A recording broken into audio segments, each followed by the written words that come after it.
Huwag! Ang supi. Natunggal yung pagsumo.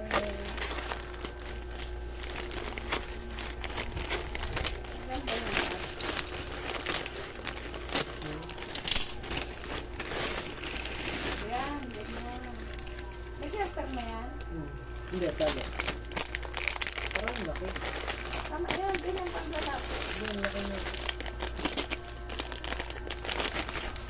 Benta mo yung isa, ilan in-order mo? Benta mo sa kaklase mo. Gusto nga parehas kaya ako ito. Tapos isa lang naman gagamitin mo. Titignan ko kung anong bagay sa akin. Kaya nga, benta mo yung hindi mo magugustuhan. Laki. Ayan, ganyan ang paglalaki, ganyan ginamit ng kuya mo eh. Ang laki. Ganyan talaga ang paglalaki. Hindi nakilala ka pag maliit.